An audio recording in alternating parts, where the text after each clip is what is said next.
Iyak na lang ang India, upset na sana nawala pa. Kinabahan din ang malakas na team ng New Zealand sa Iraq. Handang-handa na ang ating Gilas Pilipinas mga idol, gutom nang makabawi sa Chinese Taipei. So umpisa na nga po mga idol ng FIBA Asia Cup 2025. Pinakaba ng bansang Iraq ang New Zealand kung saan nakipagsabayan ang Iraq sa tall box sa unang tatlong quarter. Nagkakapalitan lang ng lamang ang dalawang team sa first half, lamang isa ang Iraq, 43-42 sa third quarter naman, do lumamang na dalawa ang New Zealand, 63-61, pero hirap na hirap sila dahil sa mainit na outside shooting ng Iraq sa pangunguna netong naka-jersey number 31 na si Abdul Ala na halos ayaw magminte sa tres. Pero pagpasok ng fourth quarter, biglang nagseryoso ang tall blocks mga idol. Dinumina nila etong huling quarter sa kanilang 37-17 run para tambakan sa dulo ang Iraq. Tinapos nila ang laban na may 22-point lead, 178 without Corey Webster. Nanguna sa New Zealand etong kanilang guardia na si Taylor Brett with 21.7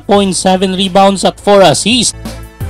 Sa sumunod naman na laban, ranked number 14 sa Asia na India kontra sa ranked number 8 na Jordan. Sa 6 na laro nila sa FIBA, hindi pa nananalo ang India, kung saan tambak palagi inaabot nila sa Jordan. Dikit ang laban simula first hanggang fourth quarter mga idol. Sa huling quarter, init ng naging palitan ng opensa ng dalawang team, kung saan palitan lang ng lamang 3 minutes lumamang na 5 ang Jordan, 76-71, pero hinabol yan ng India mga idol sa kanilang 7-0 run para kunin na ang lead, 78-76. Chance na sanang maka-upset ng Team Insan mga idol, kaso may naging sagot sa dulo ang Jordan para extend pa sa OT ang laban. Sa overtime period, naubusan na ng bala ang India. Iyak na lang sa pag-iinayang, upset na sana nawala pa. Sa uli, tuluyan pa rin nakuha ng Team Jordan ang panalo mga idol sa pangunguna ng kanilang import na si Dar Tucker, scoring 30 points with 4 3-pointer. Samantala, handang-handa na ang Gilas Pilipinas mga idol. Gutom